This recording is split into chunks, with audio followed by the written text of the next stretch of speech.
queria, dentro desse aspecto ainda, falar sobre viralização. Eu queria ouvir a tua opinião sobre isso. E eu vou usar um exemplo aí de um amigo, um cara que já esteve aqui no Dogcast também, que é o Jordão, da Olhada Tech. E esse caso é público, né? Por isso que eu vou citar. Eu não lembro se ele chegou a citar aqui no episódio do Dogcast, mas na comunicação dele tem. E por isso que eu vou falar, né? Ele disse que o primeiro vídeo deles que viralizou foi um vídeo que ele e um funcionário fizeram. Não me lembro quem dos guri lá foram, mas então, um funcionário fizeram um vídeo. E era alguma coisa assim, tipo, ele até contou esses dias, a gente esteve num evento, né? Num evento presencial do Sejam Holder, e ele contou esse exemplo. Ele falou que era tipo assim, quer ver que esse vídeo com essa folha em branco balançando vai dar mais resultado, vai viralizar mais do que os vídeos de conteúdo do meu patrão. Era uma coisa nessa, tipo uma brincadeira assim. E, o vídeo viralizou, tipo, sei lá, atingiu 2 milhões muito rápido, assim. Isso nós estamos falando, acho que uns 2 anos, 3 anos atrás. E ele falou, cara, loucura. Só que assim, aí ele ainda não tinha esse produto que é a Olhada Tech, que hoje é um perfil que vende aí vários produtos digitais. Ele construiu toda uma reputação em cima disso. Na época ele só tinha 2 lojas físicas. Só não. Tinha 2 lojas físicas aqui em Lajado. E viralizou. Só que viralizou, ele falou, cara, eu não aguentava mais responder mensagem de gente chamando. E o que as pessoas chamavam? Era, a gurizadinha, adolescente, nerd, mandando mensagem de qualquer coisa. E ele falou, cara, eu não vendi nada. Eu perdi horas, talvez dias ali respondendo, né? Respondendo a galera e tal, com aquele vídeo viral. Mas eu não vendi, né? Ele cita isso. Só que ele falou, ali foi uma virada de chave pro tipo de conteúdo e pela possibilidade de viralização. E aí ali foi a virada de chave dele. Depois ele criou então o perfil Olhada Tech. Tem episódio aqui no canal, vocês podem conferir depois. E aí, na Olhada Tech, ele começou a fazer reviews de produtos tecnológicos. Então, um dos que mais bombou na época lá foram aqueles aspiradores robô. Né? Cara, viralizou, assim. Tipo, ele é, acho que hoje, um dos maiores players a nível Brasil de review de aspiradores robô. Porque ele ganhou muita reputação em cima disso. Muito legal. E aí, cara, ele passou 1 ano e meio, 2 anos, assim, produzindo conteúdo sobre isso. Não só sobre o aspirador, sobre vários produtos, mas os aspiradores foram um dos carros-chefes. E aí ele cita aqui no Dogcast. Ele falou, eu ficava 8 horas por dia produzindo um vídeo. E aí ele achou uma receita de vídeo viral. Tipo, ele foi estudando, até que ele conseguiu achar realmente uma receita, um método, uma metodologia para criar um vídeo viral. E ele fez, tanto que os vídeos seguem a mesma trilha, o mesmo estilo e tudo mais. E é um case de viralização. Só que assim, quando ele foi pro jogo da viralização, ele já foi intencional. Porque assim, ele já sabia que não adiantava querer vender os produtos da loja física com isso. Aí o que ele fez? Ele pegou outro estilo de produto, montou um e-commerce, montou um outro tipo de entrega para vender e conseguir monetizar essa viralização. E aí o perfil, quando ele teve aqui, o perfil estava com mais ou menos entre 50 e 60 mil seguidores, ele tinha conseguido em 6 meses. E agora, cara, até vou confirmar aqui, mas eu acho que ele já está quase em 500 mil. E em 1 ano e meio, 2 anos talvez de conteúdo. Né? E por que eu estou citando, enquanto eu vou abrindo aqui? Por que eu estou citando o caso da Olhada Tech? Porque quando ele foi para a viralização, ele está com 514 mil seguidores. Quando ele foi para o jogo da viralização, ele foi intencional e ele meio que mudou o estilo de negócio, entendeu? E além disso, não só a entrega, mas ele também começou a ganhar dinheiro daí como influenciador, porque daí as marcas grandes, né, não vou citar porque eu não sei o que pode ou não, mas grandes marcas começaram a contratar ele como influenciador para fazer vídeos e reviews daí dos produtos deles. Então, assim, ele achou uma forma de monetizar a viralização. E esse é o ponto que eu queria pegar de gancho aí para deixar tu falar um pouquinho sobre isso. Em que aspecto, em que sentido, em que momento tu vê que faz sentido entrar para esse jogo da viralização? Faz sentido para todo o negócio? Não faz? No caso da Olhada Tech, ele foi muito mais para uma pessoalização, então é ele fazendo os reviews, não é um perfil de marca, o que também ajuda nesse ponto de conexão. Como que tu enxerga isso? E mais, assim, quando que tu acha que pode ser um problema viralizar aí para marcas e empresas? Cara, só pergunta boa, né? Só me colocando na fogueira. Só a fogueira. Mas, assim, eu acho que a questão da viralização assim, é relativo. Tá? A gente precisa analisar negócio por negócio. Tá? Qual é que é o grande problema da viralização? É que tu vai trazer um público muito com interesses muito difundidos, assim, muito disseminado, né? Não vai ter um perfil específico. Tu não sabe quem vai vir. O algoritmo ele vai mostrar para pessoas que ele considera que tem um interesse naquele tipo de conteúdo. E se, por exemplo, é um conteúdo assim que nem tu citou, só para provar para o meu chefe que esse conteúdo viraliza mais do que os conteúdos dele lá. Cara, qual é que é o perfil de pessoa que daqui a pouco consome esse tipo de conteúdo? É um potencial comprador do meu produto ou não? Daí vai pra gente, que a gente falou antes, de conhecer a audiência, né? Saber de onde é que ela é, que tipo de produto ela consome, qual é que é o tipo de conteúdo que essa audiência consome. E às vezes até sair um pouco do olhar de produto, porque eu vejo empresas hoje muito como também um produtor de entretenimento, né? Porque se eu atendo empresários, é estratégico para mim ter a atenção daqueles empresários. Então, não necessariamente eu tenho que focar no meu produto, eu tenho que olhar para o que aquele empresário valoriza em termos de conteúdo. Aí eu me torno interessante para ele e o meu produto ele vira um coadjuvante. E eu utilizo aquele conceito de vender sem vender, né? Boa. Que realmente é a venda efetiva. Então, quando a gente parte desse viés e olhando para a viralização, né? Cara, eu diria que ela é muito relativa. Se eu tenho um e-commerce, por exemplo, e eu produzo conteúdos virais, eu posso vender para todo o Brasil, e eu faço um conteúdo que foque no meu produto, mais interativo, que, cara, faz total sentido. Mas se eu tenho um negócio local, como tu citou antes, e o meu público, eu não tenho uma operação de e-commerce, eu não posso enviar lá para o Nordeste, eu não posso enviar para São Paulo, eu não tenho uma operação logística que me permita isso, não é estratégico trabalhar com viralização, porque tu vai trazer pessoas de todo lugar, de diferentes perfis e que não vai conseguir atingir o teu objetivo, principalmente se é vender. Tá? Mas também eu já vi muitos casos de pessoas que construíram uma audiência e depois monetizaram ela. Né? Então, às vezes ocorre esse jogo reverso, assim, né? Esse caso que tu comentou, ele percebeu uma oportunidade, ele começou a viralizar, construiu uma audiência, viu um potencial naquilo e a partir disso ele modelou o negócio dele para atender aquela oportunidade que estava, para agarrar aquela oportunidade que estava chegando. Então, assim, é muito dinâmico, né? A gente falou antes sobre a complexidade de trabalhar com marketing, mas na verdade é complexo trabalhar com negócio, né? Porque, cara, tu tem que analisar... viver. É isso aí.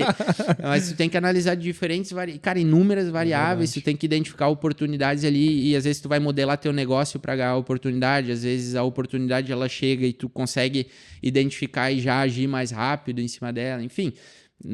mas sobre viralização, né, atendo mais a tua pergunta, é relativo, tá? De novo, analisa o objetivo, vê se o que ela vai te trazer é a audiência que tu não conhece, tu não sabe o cara que vai ver teu conteúdo e vai vir. Então, foca em produzir um conteúdo uma comunicação que seja assertiva para depois tu conseguir atingir o teu objetivo, se for vender teu produto e tu precisa conseguir entregar para essas pessoas, né? Funciona mais quando tu consegue pegar um público mais aberto, assim, não é tão nichado, né? Se tu tem um produto muito nichado, aí tu precisa utilizar de outros meios, como, por exemplo, o tráfego pago, que tu consegue utilizar uma segmentação mais assertiva para chegar naquele público específico, né? Então... Cara, eu tô pensando aqui enquanto tá falando de outros 2 cases que eu lembro que me assim, tão frescos na minha cabeça em relação à estratégia de viralização e como isso pode ser bom e ao mesmo tempo pode não ser nada ou pode ser ruim, né? O primeiro deles é o Menzinho, que é o como é que é o nome do personagem? É o Menzinho, o Jorginho, né? O Jorginho. Isso aí. Que é o Fausto, né? Fausto. E, porra, cara, assim, eu não sei quanto tempo ele estourou assim, mas, cara, o cara bizarramente estourou num nível absurdo, né? Hoje, assim, provavelmente quem tá nos assistindo já conhece, já acompanha aí. E ele viralizou na época, principalmente por causa do personagem, então, né? Pelo Beat Venceu e a função da Renegade e tal. E, o personagem é muito carismático, né? Só que a minha percepção sobre o personagem... o Fausto era um cara que ele tava muito preparado para esse momento. E ele é um cara muito fora da curva, muito acima da média. Por quê? Porque ele viralizou com personagem, só que o cara é tão bom, velho, que ele não para de surpreender. E assim, ele viralizou com personagem, e aí ele tinha essa questão, eu vi uns cortes dele, tipo, ele foi em tudo que é podcast, foi em tudo que é lugar. Ele falou muito sobre essa questão dos anos que ele trabalhou no Cruzeiro, ele fala não sei quantos idiomas. Então, assim, o cara tinha Sabe aquele cara que ele tipo assim, ele ganha o jogo com uma skill, mas aí quando tu vai olhar pro personagem, ele tem muitas outras skills no meio. Ele não é só aquilo ali, sabe? Pra mim é esse cara. Então, o Jorginho é esse cara. O Fausto é esse cara. Porque ele é um cara carismático pra caramba, ele é um cara diferente. Todo mundo que vai em evento conversa com ele, que o cara é muito receptivo, ele troca ideia com todo mundo. Até o Joso sempre fala, que nosso produtor aqui, ele sempre fala que lá acho que ele teve no gramado em Punta, né? Sim. Que vocês tiveram.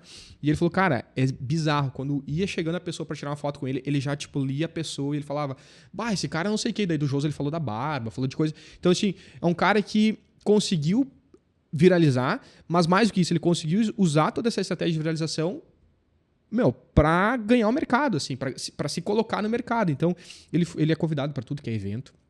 Fiz vários vídeos com famosos, com marcas. Deve ganhar patrocínio hoje de não sei quantas marcas. Na época até da XP, ele conta o caso da XP também, que ele, né, foi lá do Bitcoin, né? E... assim, um cara que conseguiu monetizar, conseguiu usar toda essa estratégia de viralização para realmente se colocar como um influenciador, como uma persona no mercado. E ele continua surpreendendo, né? Tipo, agora, ano passado, começou a viralizar muito aqueles vídeos dele do jogando futebol. E assim, o cara da fatiada. Da fatiada, né? E assim, beleza, o cara viralizou com outro negócio, nada a ver do beach tênis, mas assim, agora ele já tá falando sobre futebol. Então ele vai furando bolhas dentro do próprio ecossistema dele, sabe? E, cara, amanhã depois eu não sei se ele não vai inventar outra coisa, assim. Então, um cara que consegue fazer isso muito bem feito e com certeza vai se manter no jogo da influência do digital por muito tempo e tá conseguindo aproveitar tudo isso. Agora pega o exemplo da mulher do avião, tá? Que acho que é Jennifer o nome dela. Assim, nada pessoal, né? Eu tô só citando os casos porque são coisas que a gente tem aí, casos públicos na internet. Cara, quando eu vi o primeiro vídeo de publicidade dela, que eu acho que ela fez pra... não me lembro que marca. Acho que foi pra Magalu. Luiza, pra Magalu, né? Cara, tu via que, assim, naturalmente não era uma pessoa que tava preparada pra viralizar, assim. Tipo, foi... tudo indica, foi um acaso, né? A estratégia toda, tanto que circulou o mundo, a situação toda ali. Teve gente falando mal dela, teve gente falando mal da criança, teve gente falando mal da mãe da criança. Teve de tudo. Teve de tudo no meio, né? Cada um tomando um lado. Só que assim, é uma mulher que viralizou. Até tava olhando agora, porque eu não sigo ela, tava olhando o perfil aqui. Ela tá com 2,1 milhões de seguidores no Instagram. Beleza, cara, ganhou uma audiência bizarra, deve estar ganhando patrocínio e tal. Mas claramente, quando a gente começou a ver as primeiras publicidades dela, tu via que era uma pessoa que não estava preparada para aquilo ali, assim, que não esperava. E tudo bem, talvez ela consiga monetizar também isso, e talvez consiga se manter no jogo. Mas assim, as chances dela conseguir monetizar essa viralização, essa audiência por mais tempo, no meu ver, né? Obviamente é só o Doug que tá falando aqui, não é, né? É muito menor do que o Menzinho, entendeu? Que o Menzinho ele já tem muito network, ele já tem uma base melhor, ele já está relacionado com várias outras frentes de atuação, sabe? E até o nível da qualidade, porque assim, aí vem também o ponto da audiência. Pega o Menzinho em contraponto, assim. A audiência que ele viralizou foi uma audiência, digamos, playboyzada, porque ele conectava com essa galera, e a galera que também, tipo assim, quer, né, o Faria Limer e tal, que quer ser esse cara, o aspirante a rico e tudo mais. Então é uma audiência que tem grana, sabe? Agora, possivelmente, a Jennifer também viralizou numa galera, eu acho que muito mais de cunho, contra crianças... rebelde, sei lá, tá ligado? Do que qualquer outra coisa, que Sim. talvez não vai ser uma audiência que ela vai conseguir monetizar. Então, assim, é tudo uma suposição, é tudo uma percepção, eu não sei, pode ser que amanhã eu morda minha língua e dê tudo errado pros dois, ou os dois dê certo, enfim. Enfim, mas assim, tu vê como são estratégias diferentes e como a viralização nem sempre pode ser boa, né? Então, eu só queria citar esses dois casos. Não sei se tu quer fazer algum comentário com eles, que eu me expus bastante agora. Cara, sim, mas o Jorginho, inclusive, é legal que tu trouxe o caso, porque eu conheci ele em Gramado, no Gramado, lá em Punta, né? E uma coisa que, assim, duas coisas, na verdade, que me chamaram bastante atenção nele foram que, cara, ele, por trás das câmeras, assim, ele é um cara, ele é igual... Que massa. Ao Jorginho que tá na frente das câmeras, então não tem diferença. Quando ele chegou lá na sala dos palestrantes lá, ele, cara, chegou já cumprimentando todo mundo, assim, cara, sendo queridão, falando, e, cara, não tinha ninguém gravando. Ele não precisava estar fazendo aquilo. Tanto que a maioria, assim, 98% dos outros não fazem, né? Então, que estavam lá, inclusive. Então... isso foi um ponto muito legal dele.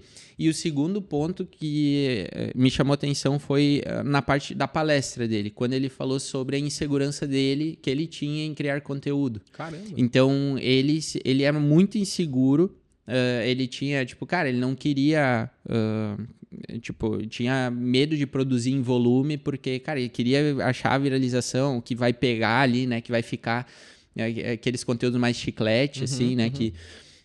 E só que ele se sentia inseguro para produzir todo dia, porque ele ia produzir um conteúdo ruim, enfim, né? Não tem como ser gênio todos os dias, né? Então, ele falava sobre isso, inclusive.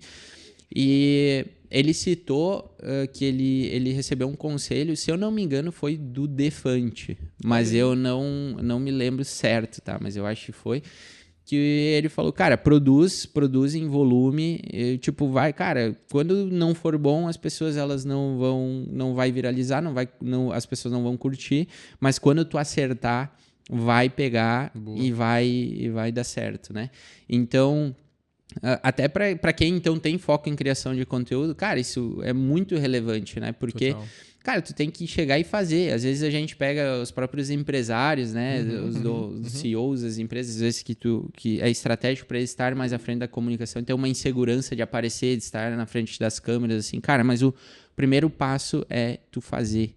Depois tu melhora a forma como tu vai fazer, como tu vai acontecer. Então, o aprendizado, a evolução, ela faz parte do processo, né? E isso foi um insight assim, bem interessante que o Jorginho trouxe. E a gente pode vincular esses dois casos que tu comentou também a marcas, né? Porque, querendo ou não, eles são marcas pessoais. Verdade, né? Verdade. E muitas vezes, se a gente for citar, por exemplo, o caso da Jennifer e o próprio Jorginho ali, assim... Para cada marca em específico, talvez seja mais estratégico estar com um ou com outro, né? Mas a construção deles como um todo, a preparação que eles vão ter, o quão bom vai ser o conteúdo deles, o quão natural vai ser, o quão estratégico eles vão ser na hora de comunicar alguma marca, essa construção a longo prazo vai citar qual deles vai ter mais sucesso em termos de monetização dessa audiência, principalmente em termos de publicidade, né? Legal. Então, é muito relativo também essa questão, e é bom também a gente deixar claro que marca é uma construção a longo prazo, né? Legal. Porque o tempo ele é um fator decisivo para a construção de marca. Tá? E se a gente não... As coisas que acontecem de um dia para o outro, que a gente fala hoje, elas são supérfluas. As pessoas não vão acreditar porque tu disse que é bom, porque tu disse que o teu produto é bom, porque tu disse que todo mundo quer o teu produto uma vez. Não necessariamente todo mundo vai acreditar naquilo, né? Aquilo vai virar algo em que as pessoas realmente acreditam. O que vai fazer as pessoas acreditarem na marca, no produto, é a consistência de narrativa. É eu ter uma consistência de comunicação ao longo do tempo. Essa repetição torna o meu discurso relevante.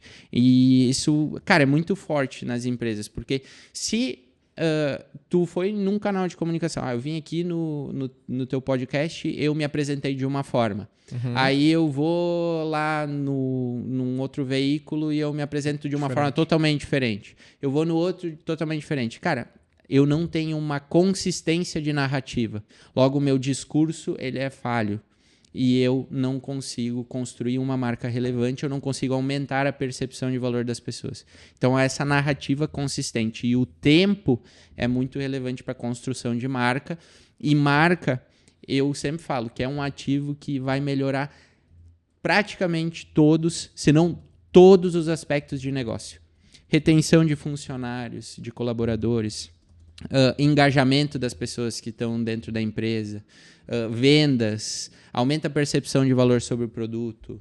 Enfim, ela consegue agir em todos os âmbitos, porque marketing é uma coisa que está em todos os lugares, como a gente citou. Verdade. Antes eu apresentei, eu falei sobre o case, uma melhoria de processo culminou em uma maior retenção de clientes. Porque marketing é isso, marketing está, cara, no dia a dia, nas coisas que a pessoa está vendo na hora que ela foi na tua empresa, né? Então, cara, isso é muito legal. É complexo, como eu falei, mas ao mesmo tempo é muito importante a gente falar sobre essa questão do tempo, né, e da consistência na construção de marca e narrativa, né? Cara, sensacional. Anotei essa frase e gostei muito dessa. Marca é um ativo que vai melhorar todos os aspectos do teu negócio, né? Muito bom. Último ponto aí sobre o Jorginho ainda. Menzinho, nós te amamos, eu quero tu no Dogcast. Boa. Vai que cola, né?